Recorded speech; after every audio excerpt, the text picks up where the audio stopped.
वह मूल्य मैं कहना चाहता हूं, हमारी संस्कृति, हमारी भारतीयता यदि बची है तो ऐसे महापुरुषों के कारण ही बची है। महाराणा प्रताप जैसे महापुरुषों के कारण, छत्रपति महाराज शिवाजी जैसे महापुरुषों के कारण, संभाजी महाराज जैसे महापुरुषों के कारण। भारतीयता से मेरा आशय उन मूल्यों से है जो एक व्यक्ति के तौर पर हम सभी भारतीयों में विरासत के रूप में मिलती है। वह मूल्य जिसे हमें महिलाओं व बुजुर्गों का सम्मान करना सिखाता है, जिसे हमें बताया जाता है कि देश का हित सर्वोपरि होता है। और इन मूल्यों को पीढ़ी दर पीढ़ी तक पहुंचाने में इन महापुरुषों का बहुत ही योगदान है। और मेरे बहनों भाइयों, यह उन महापुरुषों की ही जलाई हुई ज्योति है जिससे अभी तक भारतीय सभ्यता को प्रकाश मिल रहा है। और इन महापुरुषों के बलिदान के कारण ही हम सनातन धर्म बन पाए हैं और इसके कारण भारतीयत्व जीवित रहा है। और इसी भारतीयत्व ने समय समय पर दुनिया को अपने ज्ञान की रोशनी दी है। मेरे बहनों भाइयों, इसलिए मैं आज आपसे कहना चाहता हूं कि महाराणा प्रताप की जीवन गाथा के पन्नों को पलट कर देखिए। ऐसे छत्रपति महाराज शिवाजी के जीवन के इतिहास के पन्नों को पलट कर देखिए। छत्रपति संभाजी महाराज के जीवन को पन्नों पलट कर देखिए। बहनों भाइयों, मनुष्य के जिंदगी में स्वाभिमान से बड़ी चीज कोई नहीं होती है। हल्दी घाटी में कैसा करिश्मा किया था महाराणा प्रताप ने, मैं बहुत विस्तार में नहीं जाना चाहता हूं, लेकिन मैं कहना चाहता हूं आज भी चाहे हल्दी घाटी हो, चाहे हमारी गलवान घाटी हो, बहनों भाइयों, भारत का मस्तक न झुका है न कभी झुकने पाएगा। आपको विश्वास दिलाता हूं, भारत का मस्तक न झुका है न कभी झुकने पाएगा। और मैं कहना चाहता हूं, जो कुछ भी हमारे पड़ोसी देश के साथ हुआ था गलवान घाटी में, उससे आप अच्छी तरह परिचित हैं। पड़ोसी देश चीन है, लेकिन हमने तो डंके की चोट पर कह दिया था। हमारे प्रधानमंत्री मोदी जी ने भी कहा था कि राजनाथ सिंह जी आप बोलो, डंके की चोट पर कोई फर्क नहीं पड़ता, कि हम किसी को छेड़ेंगे नहीं, यदि हमें कोई छेड़ेगा तो हम उसे छोड़ेंगे भी नहीं। यही हमारा संकल्प है। यही प्रेरणा तो हमें महाराणा प्रताप के द्वारा प्राप्त हुई है। यही प्रेरणा तो महाराणा प्रताप का जीवन इतिहास हमको देता है। मेरे बहनों भाई, इतना ही नहीं, मैं बतलाना चाहता हूं, जो कुछ भी है हमारे प्रधानमंत्री का भी सीना, बहनों भाइयों, 56 इंच का है।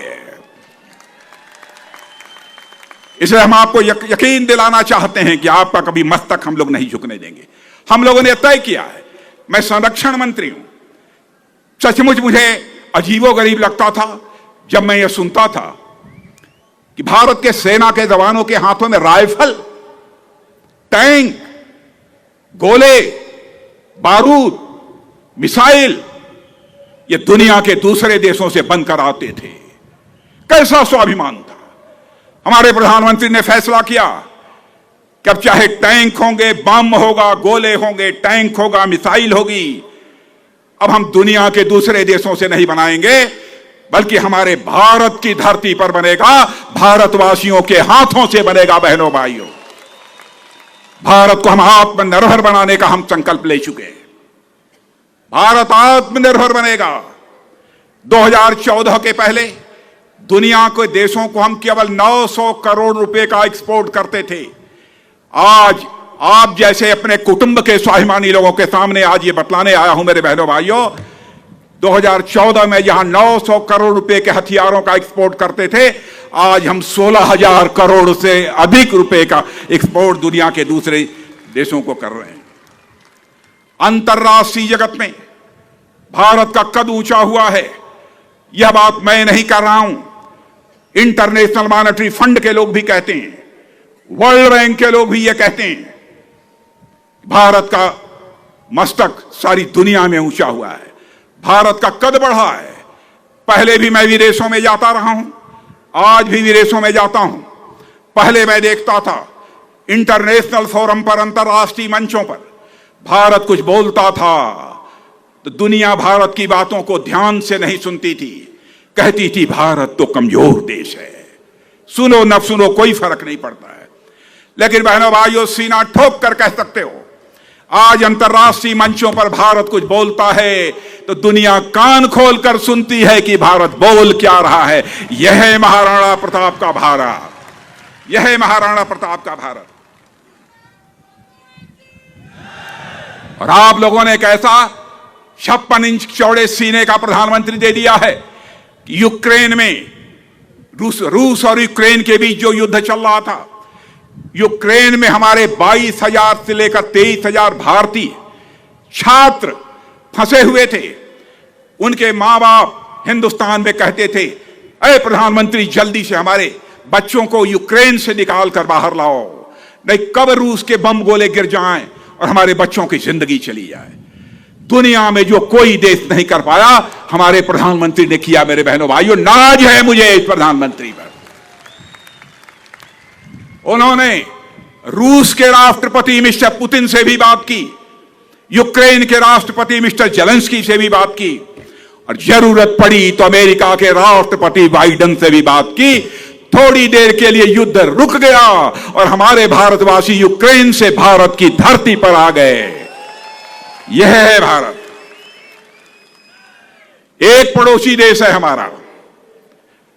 मैं बतलाना चाहता हूं कि हम लोग महाराणा प्रताप को आदर्श मानने वाले हैं, छत्रपति महाराज शिवाजी को आदर्श मानने वाले हैं, संभाजी महाराज को आदर्श मानने वाले हैं। बुजदिल लोग भारत में नहीं रहते हैं। आतंकवाद के सहारे भी एक हमारा पड़ोसी देश भारत को बराबर कमजोर करने की कोशिश कर रहा है, तोड़ने की कोशिश कर रहा है, लेकिन उसकी कोशिश कभी भी कामयाब नहीं हो पाएगी। बहनों भाइयों, इतना भरोसा रखना, क्योंकि हम लोगों ने करके दिखा दिया है।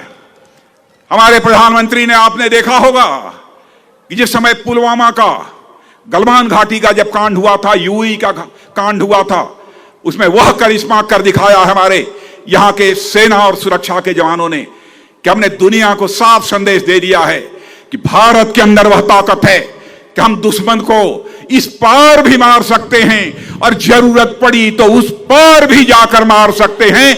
यह भारत के अंदर ताकत है। इसलिए आज इससे ज्यादा कुछ न कहते हुए मैं देख रहा हूं कि एक व्यक्ति नहीं हिला है, एक व्यक्ति नहीं हिला है। जो यहां बैठा है वह बैठा हुआ है। इतनी सभा में, इतनी बड़ी सभा में कभी मैंने यह दृश्य नहीं देखा था बहनों, यह दृश्य नहीं देखा। इसलिए मैं अपनी तरफ से पहले तो अपने सभी आयोजकों का और बहुत सारे नौजवान, मैं सबका नाम नहीं लेना चाहता, हमारे भागवत कराट जी के साथ गए थे मुझसे मिलने। मुझे लग रहा था कि कार्यक्रम की तरीके टल जाए। भगवत कराट जी का कहना था और उनके साथ जो लोग गए सबका कहना था जो कुछ भी हो जाए, कल ही मुझे पूना में कार्यक्रम को संबोधित करना है, लेकिन आपको आना ही है। मैंने कहा चाहे जो कुछ भी हो जाए, महाराणा प्रताप का सवाल है, चाहे जितनी भी मुसीबतें क्यों न हो, मैं मुसीबतों का सीना चीर कर मैं आऊंगा बहनों भाइयों। और आज आप सब लोगों के बीच में, और आप सब लोगों का यह उत्साह देखकर मैं पूरी तरह से आश्वस्त हूं बराबर। और मैं यहां पर फिर से यहां के यशस्वी मुख्यमंत्री एकनाथ जी शिंदे और नौजवान उप मुख्यमंत्री श्री देवेंद्र जी फडणवीस, दोनों को विश्वास दिलाता हूं कि आपने आज जो करिश्मा आपने किया है, इस समाज ने जो कुछ भी मांगा था दिल खोल कर आपने दे दिया।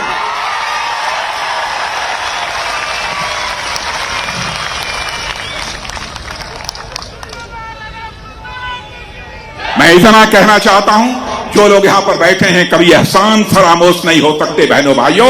यदि किसी ने एहसान किया है तो जरूरत पड़ने पर उसके लिए गर्दन कटा देते हैं। ऐसे लोग यहां पर बैठे हुए हैं।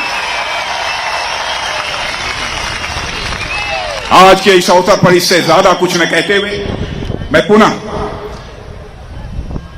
वीर महाराणा प्रताप की स्मृति को नमन करते हैं।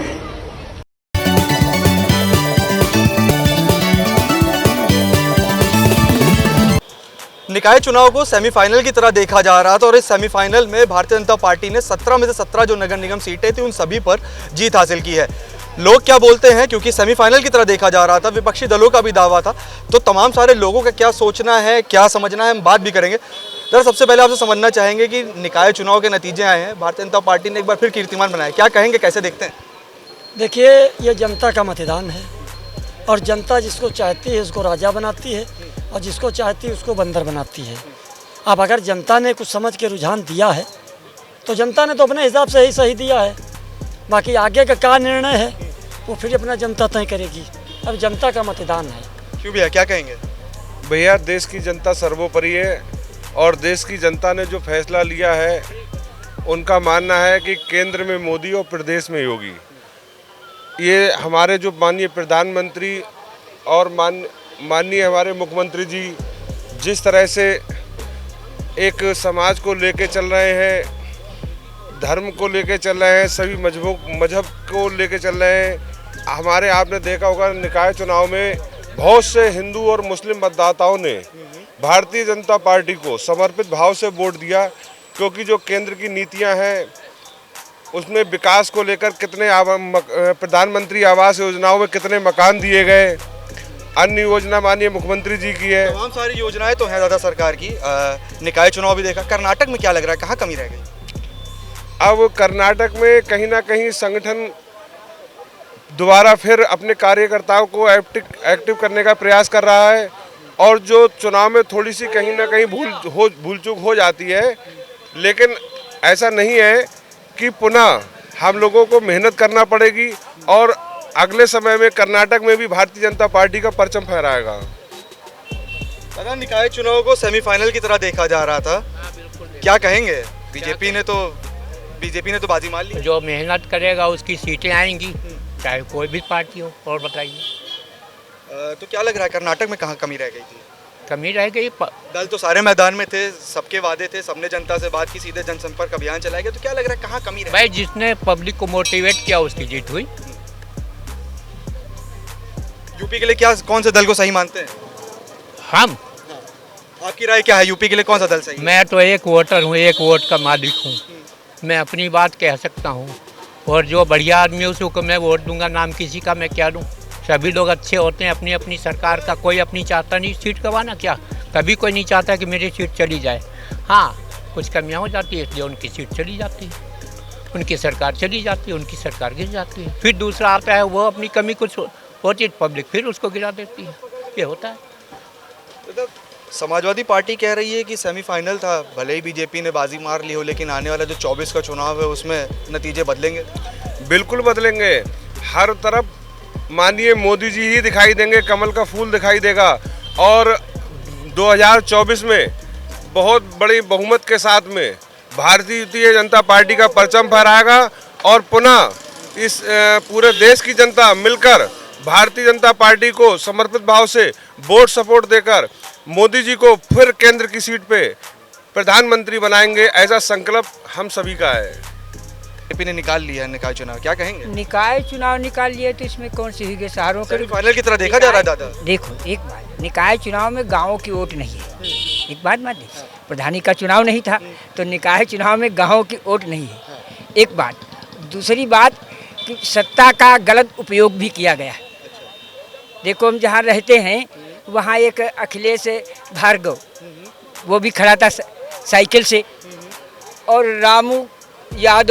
रामू दास कनौजिया वो खड़े थे भाजपा से, तो वो उसकी गिनती में वो जीत गया, अखिलेश भार्गव जीत गया, मिठाई बट गई उसकी, दोबारा गिनती हुई फिर जीत गया, लेकिन तिबारा गिनती फिर जानबूझकर हरवा दिया गया। और दादा बता रहे हैं चुनाव में सत्ता का दुरुपयोग किया गया है। दादा हमारे वरिष्ठ हैं और दादा जो कह रहे हैं इनको जो जानकारी है वो पूर्णतः ठीक नहीं है, कहीं भी ऐसा नहीं हुआ। आप सोचो, अगर दुरुपयोग होता तो क्या नगर निगम की हमारी 17 की 17 सीटें हम लोग जीत पाते क्या? क्योंकि ये पूरी हम जानते हैं इसका कारण कि पहले उस सूची को खेल के दुरुपयोग के साथ दादा ने बता दिया कि जो लोग जीवित हैं उनका नाम भी वोटर लिस्ट से गायब था। निर्वाचन, ये सब निर्वाचन आयोग की कमियां हैं, हम लोगों की कोई कमियां नहीं है। और आपने देखा होगा भारतीय जनता पार्टी ने जहां भी चुनाव लड़ा हमेशा हर जगह निष्पक्ष लड़ा, और निष्पक्ष के ही नाते हमारे पूरे उत्तर प्रदेश में भारतीय जनता पार्टी का परचम फहराया। 17 की 17 सीटें हम लोग जीत के आए, नगर पालिकाएं जीत के आए, नगर पंचायत जीत के आए। ये सब बाबा जो कह रहे हैं वो बाबा ठीक हैं, लेकिन हो सकता है किसी ने इनको भ्रमित करने की वजह से। निकाय चुनाव के अलावा कर्नाटक चुनाव के भी नतीजे आए हैं, कांग्रेस ने सरकार वहाँ पे मजबूती के साथ बनाई है। कर्नाटक में यदि आ जाती तो मैं भी मानता कि पक्ष में है, क्योंकि वो विधानसभा का चुनाव था और ये तो शहरों के ये चुनाव थे मेयर चेयरमैन के। इनमें कोई खास बात नहीं, क्योंकि इनमें गांव का होता नहीं, उसमें गांव और शहर कस्बे सबका वोट पड़ा है ना, वो वोट विशेष माने रखता है। वहाँ क्यों नहीं आ गए? जो चुनाव आएगा अगला 2024 का, क्या लग रहा है कि जो मौजूदा सरकार है वो आप लोग के हिसाब से फिट है या फिर बदलाव चाह रहे हैं? कहने का मतलब भैया बदलाव चाह रहे हैं। जैसे देखिए हर लोग का परिस्थिति डाउन है, ठीक है। कोरोना काल से आज तक जैसे पहले जैसी परिस्थिति वैसे अब नहीं रह गई है, क्योंकि पढ़ाई के मामले में भी देश पीछे जा रहा है। हर जगह मंदिर मस्जिद का लफड़ा है, हर जगह हर एक इंसान के ऊपर कमेंट चल रहा है। कोई कहने का मतलब सही नहीं हो रहा है, कहीं किसी को टारगेट किया जा रहा है, कहीं किसी को टारगेट किया जा रहा है। राजनीतिक पद के जैसा देखा जाए उस पर दादा नौजवान बड़ा परेशान है, बहुत सारी शिकायतें हैं इनके पास। देखिए हम आपको बता दें, एक बात गुहार न करो, चुप्पे चेयर बैठो। अगर यही जगह पर प्रधानमंत्री देश के माननीय राजनाथ सिंह जी होती तो एक अटल बिहारी वाजपेयी के बाद में दूसरा चेहरा माननीय राजनाथ सिंह जी थे, और राजनाथ सिंह प्रधानमंत्री होते तो मेरे प्रधानमंत्री नरेंद्र मोदी हैं, कोई कमी है क्या? क्या लगता है आपको देखने में? एक मिनट, नरेंद्र मोदी से और राजनाथ सिंह जैसे जमीन आसमान का फ़र्क है।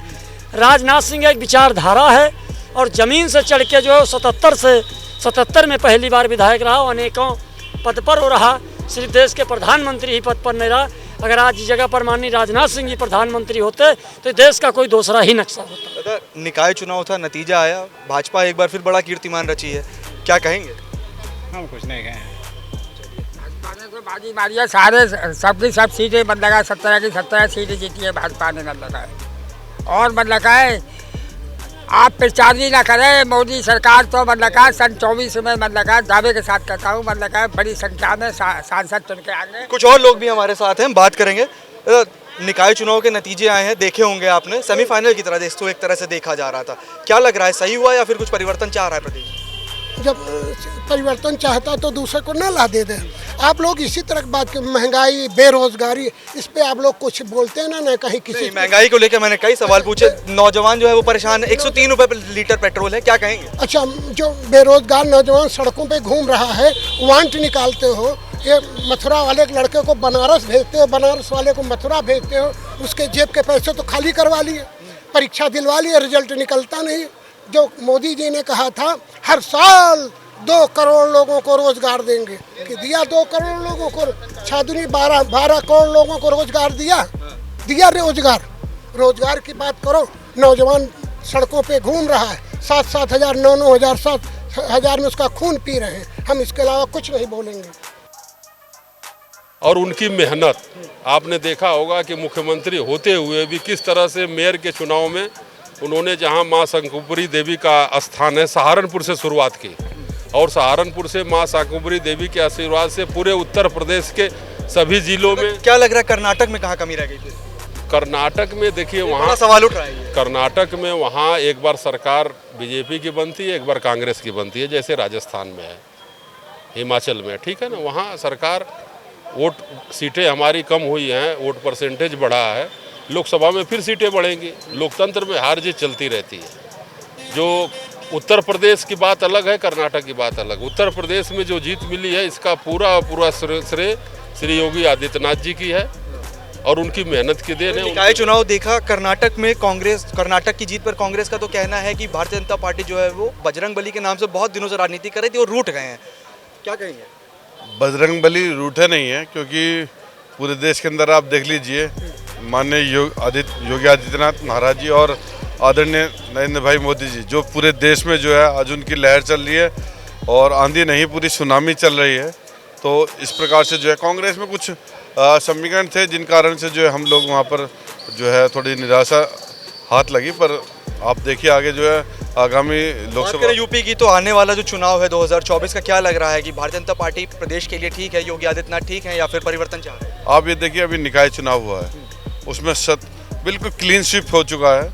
17 जो नगर निगम है पूरे जीत चुके हैं और पूरी नगर पंचायत और जो नगर पालिकाएँ जो हैं उनमें जो है बहुत अच्छा प्रदर्शन रहा है। उसके साथ साथ जो अब जो लोकसभा का चुनाव होगा, आप देखिए 80 में से आप पूरे 100 के 100% जो है मार्क्स मिलेंगे। 80 सीटें हम उत्तर प्रदेश से आदरणीय योगी आदित्यनाथ जी के नेतृत्व में जो है लोकसभा में भेजेंगे। तो तमाम सारे लोगों से हमने बात की, इसमें हर वर्ग के लोग थे, कुछ नौजवान थे, कुछ बुजुर्ग थे और हर तरह के लोग थे। इन्होंने बताया कि उत्तर प्रदेश में वर्तमान में भाजपा की सरकार है। कुछ लोगों का कहना था कि भाजपा जो है वो प्रदेश के लिए लगातार विकास के कार्य कर रही है, वहीं कुछ लोगों का कहना था कि भाजपा सरकार में प्रदेशवासियों का हाल बेहाल है। कुल मिला के नतीजे क्या होंगे वो आगे आने वाले जो चुनाव हैं उनके बाद ही तय होगा। लखनऊ से अटल टीवी के लिए उमंग पांडे।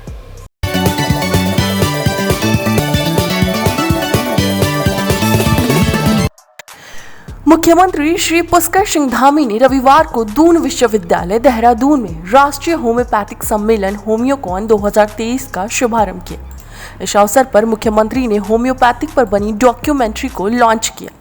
होम्योपैथी के क्षेत्र में सराहनीय कार्य करने वाले चिकित्सकों को मुख्यमंत्री ने इस अवसर पर सम्मानित भी किया। मुख्यमंत्री श्री पुष्कर सिंह धामी ने होम्योपैथी के जन्मदाता सैमुअल क्रिश्चियन हैनीमैन का स्मरण करते हुए कहा कि उन्होंने होम्योपैथी के रूप में एक ऐसी उपचार पद्धति विकसित की जो अत्यंत कारगर होने के साथ साथ किफायती भी थी। उन्होंने कहा कि शरीर ही सारे कर्तव्यों को पूर्ण करने का एकमात्र साधन है। शरीर की रक्षा करना और उसे निरोगी बनाए रखना मनुष्य का सर्वप्रथम कर्तव्य है। यदि मनुष्य निरोगी होगा तो वो जीवन में सब कुछ कर सकता है। जीवन शैली में तेजी से बदलाव हो रहा है, ऐसे में और भी अधिक आवश्यक हो जाता है कि हम अपने शरीर का जितना हो सके उतना ख्याल रखें। मुख्यमंत्री ने कहा कि प्रधानमंत्री श्री नरेंद्र मोदी जी के अथक प्रयासों के कारण ही आज योग, आयुर्वेद और होम्योपैथी पद्धति समेत तमाम प्राचीन भारतीय चिकित्सा पद्धतियां अपना विलुप्त होता वैभव पुनः प्राप्त कर रही हैं। चाहे वो आयुष मंत्रालय का गठन हो या फिर अंतर्राष्ट्रीय योग दिवस का आयोजन हो, प्रधानमंत्री जी की दूरदृष्टि के कारण ही आज पारंपरिक चिकित्सा पद्धति को लोग अपना रहे हैं। भारत में पारंपरिक चिकित्सा प्रणाली को बढ़ावा देने के लिए प्रधानमंत्री जी ने वर्ष 2014 में पृथक से आयुष मंत्रालय का गठन किया था। राज्य सरकार प्रदेश में आयुष चिकित्सा को मुख्य धारा में लाने के लिए प्रयासरत है।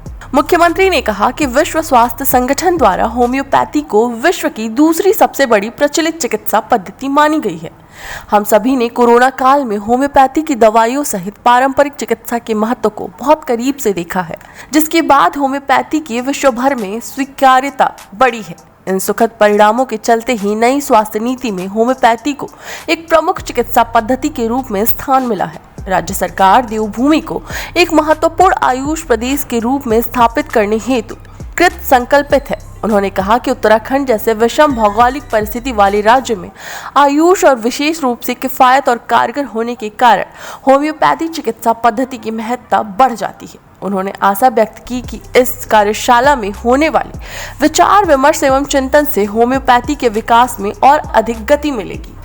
केंद्रीय राज्य मंत्री श्री अश्विनी कुमार चौबे ने कहा कि उत्तराखंड में मुख्यमंत्री श्री पुष्कर सिंह धामी के नेतृत्व में राज्य ने होम्योपैथी और आयुष को तेजी से आगे बढ़ाने का कार्य किया है। उन्होंने कहा कि होम्योपैथी जटिलतम रोगों के निदान का एक कारगर उपाय है। देवभूमि उत्तराखंड आयुष की प्रेरक रही है। होम्योपैथी हमारी परंपरागत चिकित्सा पद्धति रही है। होम्योपैथी पर अधिक से अधिक अनुसंधान होना चाहिए। उन्होंने कहा कि आयुष और योग के क्षेत्र में भी भारत की वैश्विक स्तर पर अलग पहचान है। इनको हमें अधिक से अधिक बढ़ावा देना होगा। इस अवसर पर सचिव आयुष एवं आयुष शिक्षा डॉक्टर पंकज कुमार पांडे, कुलपति दून विश्वविद्यालय प्रोफेसर सुरेखा डंगवाल, निदेशक homeopathic doctor JL Firmar, doctor Ramji Singh, doctor Nitish Dubey, doctor Jaswant Patil एवं होम्योपैथी से जुड़े चिकित्सक उपस्थित थे। Desk report Atal TV. एक ही सवाल बार बार पूछना कुछ लोगों की आदत होती है। बाहर बैठकर चाय पीता देख लेंगे तो पूछेंगे चाय पी रहे हैं क्या। कई बार तो लोगों के ऐसे सवालों से दिमाग तक खराब हो जाता है। इससे बचने के लिए कुछ लोग अलग ही दिमाग चलाते हैं। कई बार ऐसा करके वो वायरल भी हो जाते हैं। ऐसा ही कुछ एक बच्चे ने किया है, जिससे उसकी तस्वीर पूरे इंटरनेट पर छा गई और जिसकी कहानी हम आपको बताने जा रहे हैं।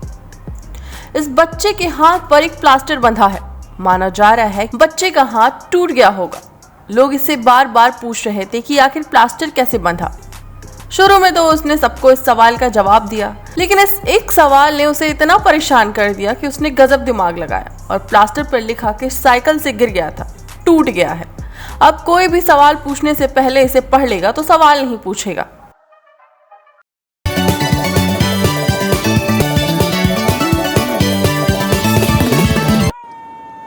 69,000 सहायक शिक्षक भर्ती अभ्यर्थियों के लिए आज का दिन बहुत ही महत्वपूर्ण होने वाला है। पूरी भर्ती में आरक्षण मामले को लेकर आज लखनऊ डबल बेंच में इलाहाबाद हाईकोर्ट के चीफ जस्टिस प्रीतिंकर दिवाकर और जस्टिस राजन राय के साथ महत्वपूर्ण सुनवाई होनी है। आपको बता दें कि 69,000 सहायक शिक्षक भर्ती में 19,000 सीटों पर आरक्षण घोटाले को लेकर ये सुनवाई होनी है। इस भर्ती में ओबीसी वर्ग को 27% की जगह 3.80% और एससी वर्ग को 21% की जगह मात्र 16.2% आरक्षण मिला था। भर्ती में बेसिक शिक्षक नियमावली 1981 और आरक्षण नियमावली 1994 का घोर उल्लंघन किया गया था। इसके बावजूद 69,000 सहायक शिक्षक भर्ती की आज तक कोई और मूल सूची नहीं बनाई गई है। उत्तर प्रदेश 69,000 शिक्षक भर्ती आरक्षण केस आज हाईकोर्ट लखनऊ में लगा हुआ है, जिसमें चीफ जस्टिस सर और राजन राय सर लखनऊ हाईकोर्ट में आज इसकी सुनवाई करेंगे। 69,000 शिक्षक भर्ती में ओबीसी एससी अभ्यर्थियों की 19,000 सीटों का आरक्षण घोटाला हुआ है, जिसमें हमें कोर्ट से और सरकार के द्वारा न्याय चाहिए। माननीय कोर्ट से उम्मीद करते हैं जल्द से जल्द हमें न्याय प्रदान करेंगे और उत्तर प्रदेश की योगीनाथ सरकार हम लोगों को जल्द से जल्द न्याय प्रदान करवाने के लिए कोर्ट में अच्छे से पैरवी करेंगे। बता दें कि शिक्षक भर्ती को मूल चयन सूची पर संपन्न करने के बजाय जिला आवंटन सूची पर संपन्न करके अधिकारियों ने लिस्ट में अभ्यर्थियों के गुणांक, कैटेगरी और सब कैटेगरी और जन्म तिथि आदि को छुपाया। इसी पर आज होने वाली सुनवाई में आरक्षण पीड़ित ओबीसी और एससी वर्ग के अभ्यर्थियों को चीफ जस्टिस से न्याय मिलने की उम्मीद है। Desk report, Atal TV.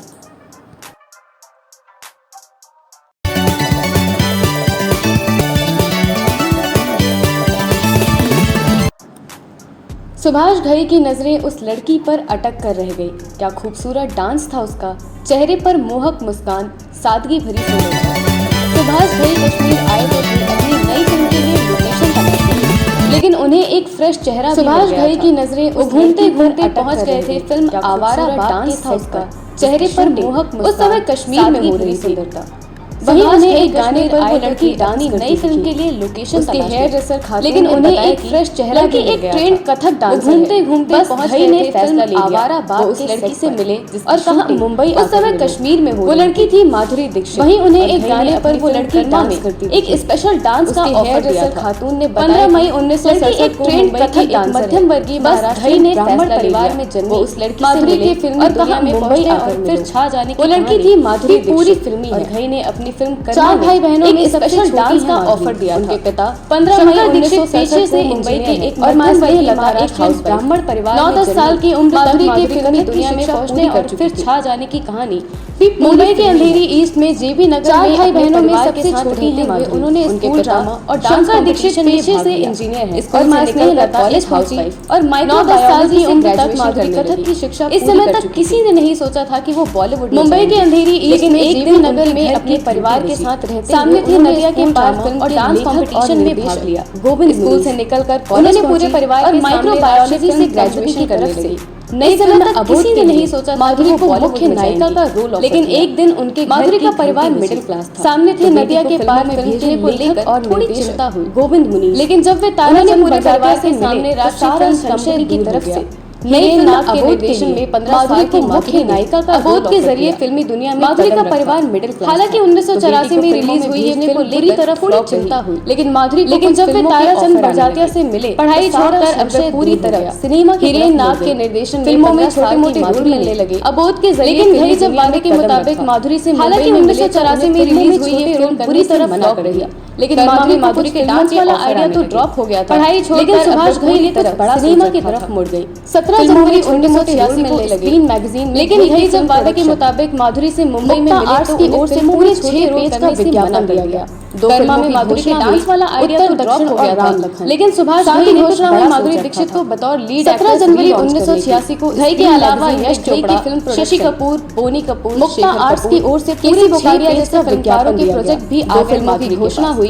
उत्तर दक्षिण दिलाने वाली फिल्म रही तेज, साथ ही घोषणा हुई एन चंद्रा पहले इसमें अनिल कपूर और मीनाक्षी को फाइनल कर चुके थे। घई के अलावा लेकिन मीनाक्षी ने कम फीस शशि कपूर डेट की वजह से फिल्म शेखर कपूर, केसी बोकारिया जैसे फिल्मकार माधुरी का नाम भी आ गए माधुरी के। 1988 में तेजाब रिलीज होने वाली फिल्म रही तो रात स्टार बनी। एन चंद्रा पहले इसमें अनिल कपूर और मीनाक्षी को फाइनल कर चुके साजन, लेकिन मीनाक्षी ने कम फीस हम आपके हैं की वजह से राजा और दिल तो पागल है जैसी लगातार 9 सुपर माधुरी का नाम सजाया। हम आपके हैं 1988 में तेजाब रिलीज होते ही माधुरी वीसीआर रात पॉज कर करके देखने। इसके बाद चोली के पीछे क्या है दिल और धक धक करने लगा पर माधुरी के डांस में युवाओं के दिलों में राजा और दिल तो पागल, लड़कियां जूते लो पैसे दो और दीदी तेरा देवर हम आपके हैं कौन के गाने में माधुरी की जादुई मुस्कान को लोग डबल मीनिंग बोल और मादक नृत्य होते हुए चोली के पीछे क्या है कभी धक धक करने लगा पर उन्होंने माधुरी के डांस में युवाओं के दिलों में शालीनता बनाए रखी। लड़कियां जूते ग्लैमरस रोल के अलावा जब तेरा देवर दीवाना गाना भूमिका के लिए चुना डांस प्रैक्टिस वहां भी उन्होंने अपने डबल मीनिंग बोल और मादक नृत्य होते हुए माधुरी के डांस कभी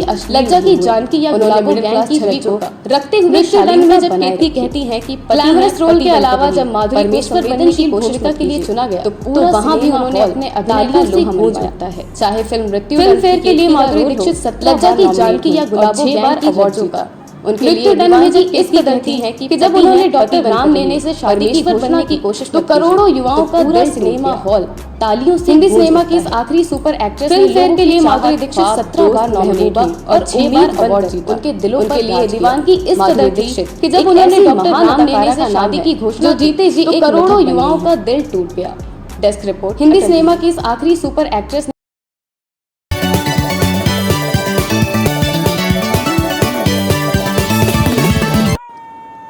69,000 सहायक शिक्षक भर्ती अभ्यर्थियों के लिए आज का दिन बहुत ही महत्वपूर्ण होने वाला है। पूरी भर्ती में आरक्षण मामले को लेकर आज लखनऊ डबल बेंच में इलाहाबाद हाईकोर्ट के चीफ जस्टिस प्रीतिंकर दिवाकर और जस्टिस राजन राय के साथ महत्वपूर्ण सुनवाई होनी है।